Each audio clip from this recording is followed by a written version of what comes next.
The stars had always held secrets, but none quite like the ones humanity would uncover in their first century among them. The Varian Collective, spanning 17 distinct species across 3 spiral arms of the galaxy, had perfected the art of cooperation through 10,000 years of shared history. Their civilization represented everything humanity had dreamed of finding in the cosmos: peace, prosperity, and seemingly limitless technological advancement. When the Collective's survey vessels first detected Earth's quantum communications experiments, their response followed centuries of established protocol. First contact was conducted with immaculate precision, a carefully choreographed dance of cultural exchange and technological sharing that had worked flawlessly with dozens of species before. The Varians, with their crystalline bodies that shimmered with internal light, served as the primary ambassadors. They were joined by the methane-breathing Zolari and the hive-minded Eth, each bringing their own perspectives on galactic civilization. Humanity's response surprised them. Where other species had shown fear, awe, or blind devotion, humans responded with cautious enthusiasm tempered by practical questions. How does your FTL drive work? What's your solution for quantum entanglement decay? Can you explain your approach to artificial gravity? The Collective's representatives found themselves engaged in technical discussions far earlier than their standard protocols suggested.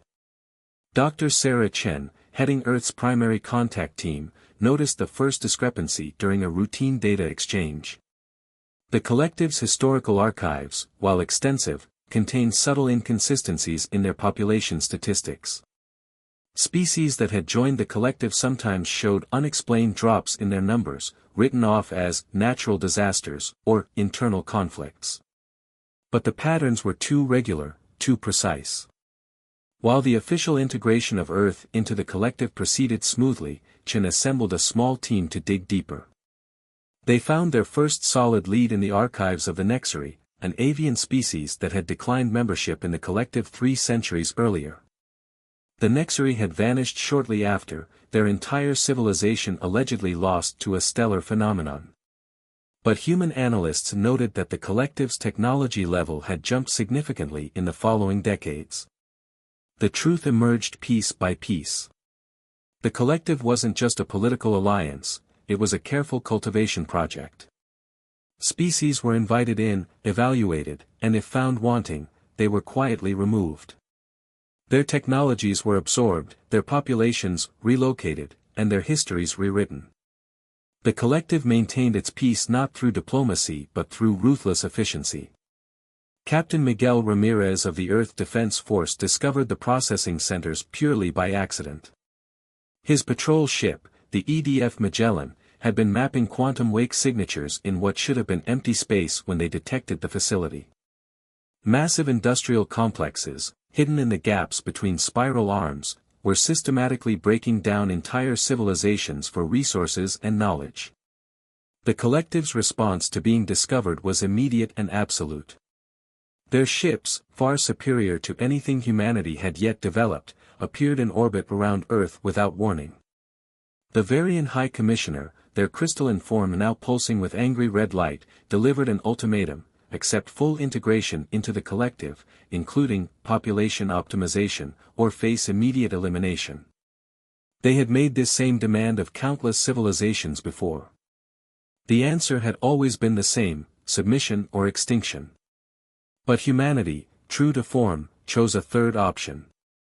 In the 72 hours the Collective had given Earth to decide, every major military and scientific installation on the planet went dark. Quantum communication networks fell silent. Orbital facilities were evacuated. To the Collective sensors, it appeared as though humanity had chosen mass suicide rather than submit. The truth was far different. Humanity had spent decades preparing contingency plans for first contact gone wrong. Project Diaspora, hidden in underground facilities across Earth and Mars, had been ready since the first alien ship appeared in orbit. While the Collective's ships watched Earth's cities empty, humanity was dispersing into the countless hidden corners of their solar system and beyond. The Varian High Commissioner declared victory, adding Earth to their list of processed civilizations. They never noticed the small ships slipping away through the quantum wake noise of their own massive fleets. They never detected the quantum-entangled communications network that remained active in the background of their own transmissions. And they certainly never suspected that humanity, rather than accepting extinction, was preparing to become something the collective had never faced before, an enemy that knew their secrets. As the collective's ships departed Earth's orbit, Dr. Chen sent one final encrypted message to the scattered human fleet: they think they've seen humanity at our weakest. It's time to show them humanity at our strongest. The real war for humanity's survival was about to begin. But the collective would soon learn that humanity's greatest strength wasn't in their technology or their numbers, but in their absolute refusal to submit to tyranny.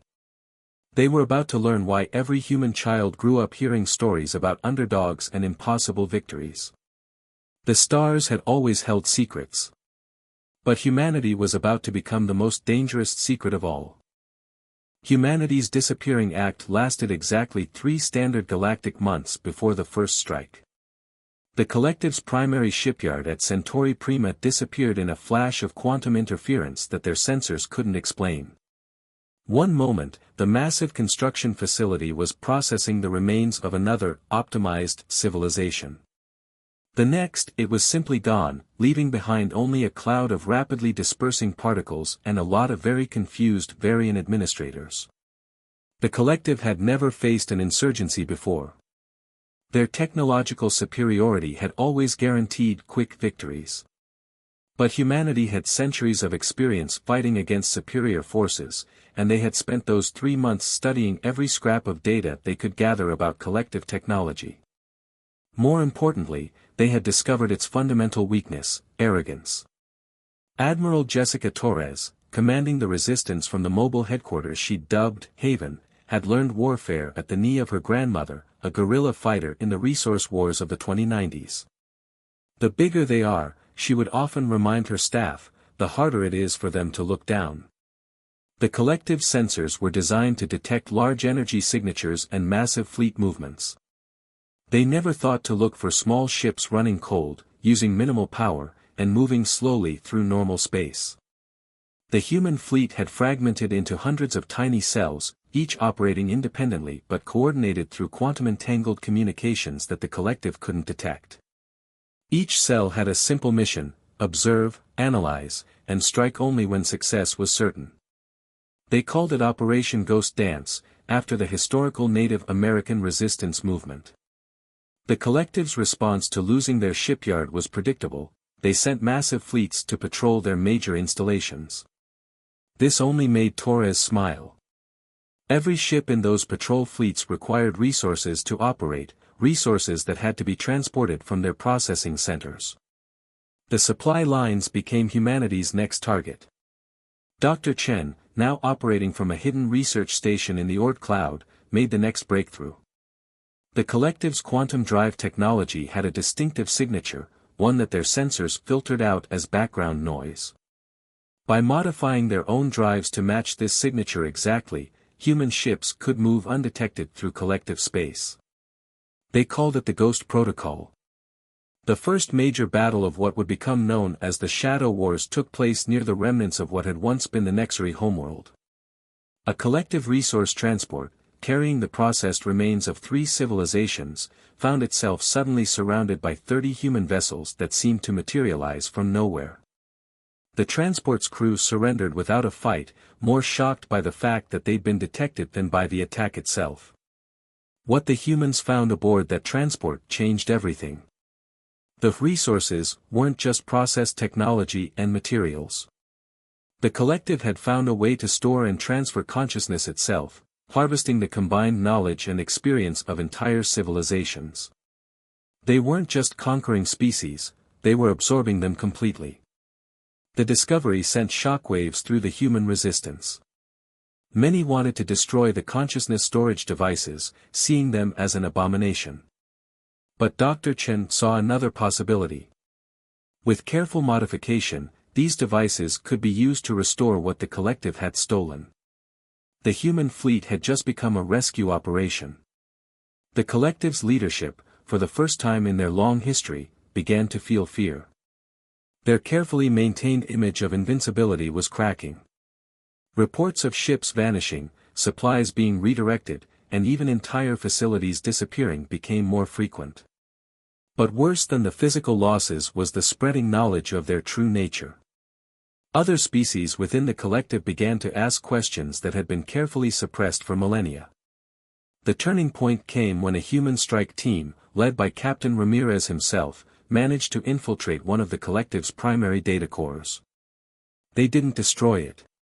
Instead, they broadcast its contents on all frequencies, revealing the full history of the collective's optimization program to every species in their territory. The carefully maintained peace of the collective began to unravel. But the collective had not maintained their power for 10,000 years by being unprepared. As their society began to fracture, they activated protocols that had lain dormant since their founding. Deep in the spaces between galaxies, something ancient and terrible began to stir. The Shadow Wars had forced the collective to resort to their final contingency, and in doing so, they were about to remind the galaxy why they had begun their optimization program in the first place. As reports of the awakening reached Haven, Admiral Torres gathered her commanders. "We thought we were fighting to save humanity," she told them. "It turns out we're fighting to save everyone." In the darkness of space, humanity's fleet regrouped, preparing for a battle that would determine not just their own survival, but the survival of all organic life in the galaxy. The Shadow Wars were about to become something much bigger, and humanity's greatest test was yet to come. The void between galaxies was never meant to be disturbed. Ancient species had known this, had encoded warnings in the very structure of their civilizations before vanishing into history. But the collective, in their desperation to maintain control, ignored these warnings. From their hidden installations at the galaxy's edge, they awakened something that had slumbered for billions of years. They called it the Eternal Fleet. In reality, it was something far older and far worse. Massive ships of impossible geometries began emerging from the intergalactic dark, their surfaces shifting in ways that hurt to look at. The collective believed they could control these ancient constructs, using them to crush the human resistance and reassert their dominance. Their pride would cost the galaxy dearly. Dr. Chen was the first to recognize the true nature of these vessels. Working from intercepted data and ancient warning markers found in the consciousness storage devices, she discovered that the Eternal Fleet wasn't a weapon, it was a quarantine measure. The original architects of these ships had built them to contain something that threatened the very fabric of spacetime itself. The collective had just broken the quarantine. Admiral Torres received Chen's report while coordinating a strike against a collective processing center. Her first reaction was disbelief, then cold anger. They would rather risk unleashing an ancient horror than admit they were wrong, she transmitted to the fleet. "If that doesn't prove they've lost the right to lead, I don't know what does." The first signs that the collective had lost control came within days of the Eternal Fleet's awakening. The ancient ships ignored their commands, following patterns encoded in their core programming billions of years ago. They began systematically isolating entire sectors of space, cutting off stellar clusters and trapping billions of beings inside containment zones that defied normal physics. The collective's leadership, their crystalline forms now clouded with fear, finally realized their mistake. They broadcast an open call for assistance to every species in the galaxy, including their former victims. The response was silence.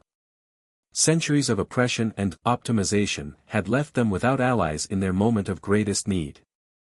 But humanity, despite everything the collective had done, couldn't simply watch as entire civilizations faced extinction. Captain Ramirez, now commanding a flotilla of hybrid ships combining human ingenuity with salvaged collective technology, proposed a radical plan. If the Eternal Fleet was designed as a quarantine measure, perhaps they could use its own protocols against it. The plan required cooperation from the very species the collective had tried to destroy. Using the consciousness storage devices, Dr. Chen managed to contact the preserved minds of ancient civilizations. Among them were beings who remembered the original threat, who understood why the Eternal Fleet had been created. The knowledge they shared was terrifying. The space between galaxies wasn't empty. It was filled with something that defied comprehension, something that saw ordered spacetime as an infection to be cured. The Eternal Fleet had been created to keep this chaos at bay, to preserve the tiny bubbles of order that allowed life to exist. By awakening the fleet without understanding its purpose, the collective had created gaps in the quarantine. Admiral Torres called an emergency council, gathering representatives from every surviving species, including those the collective had tried to absorb. "We've got two options," she told them. "We can run, hide in the corners of the galaxy and hope these ancient ships protect us from whatever's out there. Or we can fight back, find a way to repair the quarantine, and make sure nothing like this ever happens again." The vote was unanimous. Even the collective's representatives, humbled by their failure, agreed. Humanity would lead a united effort to save the galaxy, not through force or optimization, but through cooperation and determination. The next phase would require something unprecedented, a joining of minds across species, combining human adaptability with the accumulated knowledge of countless civilizations. The consciousness storage technology, originally used to destroy civilizations, would become the key to saving them all. As the combined fleet prepared for what might be their final battle, Dr. Chen made a discovery that changed everything. The original architects hadn't just left warnings, they'd left a way to fight back. But using it would require a sacrifice that even humanity's indomitable spirit might not be prepared to make. The price of pride had been high, but the price of victory might be even higher. As the chaos between galaxies began seeping through the weakened quarantine, humanity faced its greatest challenge yet. They had wanted to prove themselves to the galaxy. Now they had to prove themselves to existence itself. The quarantine was failing. Reality itself seemed to shudder as the chaos between galaxies pushed against the weakening barriers of ordered spacetime.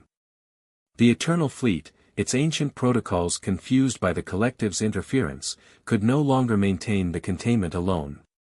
But in this darkest hour, humanity proved why they were different. Dr. Chen's discovery had revealed something extraordinary about human consciousness. Unlike the other species, whose minds followed ordered, predictable patterns, human thoughts existed in a state of controlled chaos. This wasn't a weakness, as the collective had believed, but humanity's greatest strength. They could comprehend the incomprehensible because their minds already danced on the edge of chaos.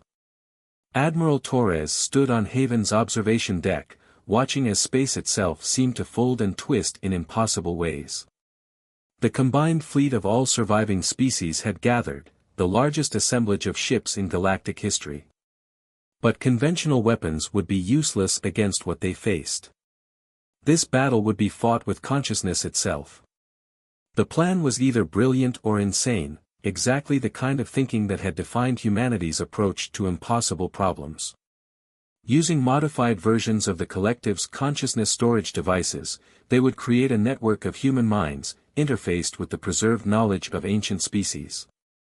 This network would then connect to the Eternal Fleet's control systems, using human adaptability to update the ancient quarantine protocols. Captain Ramirez led the first wave of volunteers. The history books never mention how terrifying it is to be the one making history, he transmitted, just before entering the interface chamber.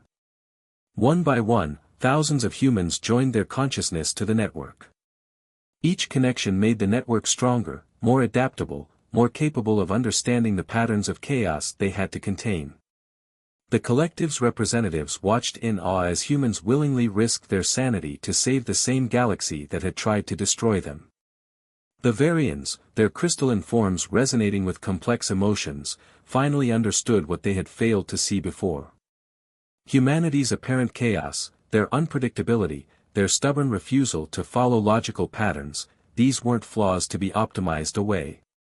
They were essential adaptations for surviving in an universe that wasn't nearly as orderly as the collective had pretended. The moment of truth came as the chaos breached the last remnants of the original quarantine. Through the vast network of joined consciousness, humans interfaced with the Eternal Fleet systems. What they saw defied description, geometries that shouldn't exist, patterns that violated the basic laws of mathematics, concepts that had no names in any language. But where other species would have broken under the strain of comprehending such things, human minds adapted. They took the chaos and found patterns within it, not by imposing order, but by learning to think in new ways. Through the network, they began teaching the Eternal Fleet how to do the same. Dr. Chen, monitoring the network from Haven, watched in amazement as human consciousness rewrote the fundamental protocols of machines billions of years old.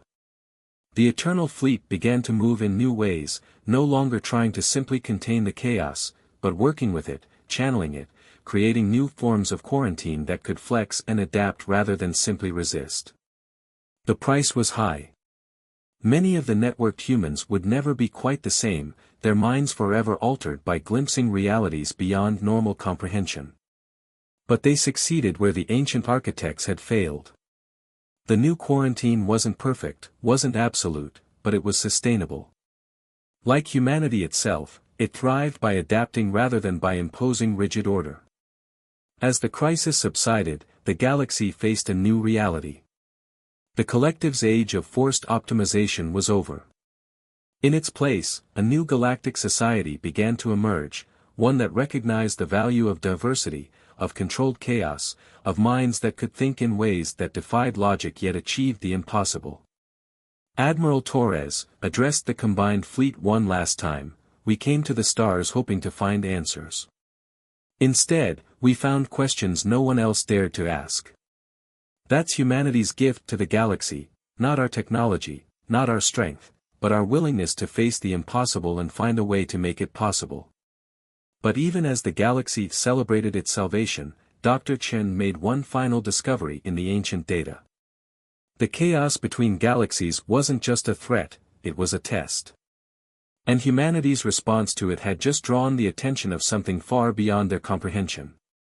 The true purpose of the Eternal Fleet, and humanity's role in the universe, was about to be revealed. The signal came from beyond the galactic rim, a pattern so complex it took the combined processing power of 1,000 consciousness-linked humans to decrypt it. What they found changed everything they thought they knew about their place in the universe. They weren't just fighting to save their galaxy, they were taking a test that had been running for billions of years. Dr. Chen worked for days without rest, interfacing with the consciousness network to understand the message hidden within the signal. The truth emerged piece by piece. The chaos between galaxies wasn't natural. It was created by beings so advanced that their technology appeared to break reality itself. These entities, which she called the architects, had seeded the universe with tests of evolutionary potential. The Eternal Fleet wasn't just a quarantine, it was an evaluation system. They're looking for species that can handle chaos, she explained to Admiral Torres during an emergency council session. Not just survive it, but understand it, work with it, grow from it. Every galaxy faces this test eventually. Countless civilizations have failed. They either break under the pressure or try to impose absolute order, like the collective did. We're the first to find a third way. The human approach, adapting to chaos rather than fighting it or surrendering to it, had achieved something unprecedented. But with that success came a new responsibility. The architect's signal wasn't just a message, it was an invitation. Through the vast network of connected consciousness, humanity gained access to the true purpose of the Eternal Fleet, to prepare promising species for contact with the architects themselves. Captain Ramirez, his mind permanently altered by prolonged exposure to the network, was the first to understand the implications. We thought we were small, he transmitted to the fleet. We thought we were alone. But we were meant to be here. Our entire history, our conflicts, our struggles, our stubborn refusal to accept limitations, it was all preparation for this moment. The architects had created the chaos between galaxies to find species capable of becoming like them. Not through technological advancement alone, but through the development of consciousness that could comprehend the fundamentally chaotic nature of higher dimensions. Humanity's greatest perceived weaknesses, their emotionality, their illogical approaches to problems, their ability to function in spite of internal contradictions, were actually signs of their potential. The collective's representatives, watching as their carefully ordered universe transformed around them, finally understood their role in the greater pattern. Their civilization hadn't failed because they were weak, they had failed because they had tried to enforce order on a universe that needed chaos to evolve. Their attempt to optimize other species had nearly destroyed the very qualities the architects were trying to nurture. As the signal's full message became clear, humanity faced its greatest decision yet. The architects were offering them a choice: remain as guardians of their own galaxy, using their unique consciousness to maintain the new adaptive quarantine, or join them as students of higher dimensional existence. The choice would affect not just humanity, but all species in their galaxy. Admiral Torres called for a vote, not just from humans but from every species in the combined fleet. The result surprised everyone: they chose both. Human consciousness had proven adaptable enough to maintain multiple states of existence. They would send some of their networked minds to learn from the architects while keeping others in normal space to guide and protect their galaxy. Dr. Chen, her own consciousness now existing partially in dimensions beyond normal spacetime, composed humanity's response to the architects: we accept your invitation, not as conquerors or as subjects, but as students eager to learn and teachers willing to share. We will maintain the balance between order and chaos, not by force but by understanding. This is humanity's promise to the universe. The galaxy entered a new age. The collective's rigid hierarchy was replaced by a fluid network of civilizations, each contributing its unique perspectives and abilities. Humanity's role was not to rule but to guide, helping other species understand and adapt to the fundamental chaos that the architects had woven into reality. The consciousness network became a bridge between normal space and higher dimensions, allowing controlled evolution of thought and existence. Captain Ramirez, now serving as humanity's first ambassador to the architects, transmitted one final message to Earth: we came to the stars looking for our place in the universe. We found something greater, the ability to help others find their place too. That's not just human nature, that's human destiny. The angry humans who had answered the call had become something more: guardians of evolution itself, protectors of the delicate balance between chaos and order. In learning to adapt rather than control, they had fulfilled the potential that the architects had seen in them all along. The story of humanity among the stars was not ending, it was transforming into something greater than anyone could have imagined. In the depths of space, the Eternal Fleet continued its patrol, no longer just containing chaos but channeling it, guided by the uniquely human ability to find patterns in madness and possibility in impossibility. The universe was vast and full of wonders, and humanity had finally found its role in it, not as conquerors or subjects, but as teachers, students, and guardians of the endless dance between order and chaos.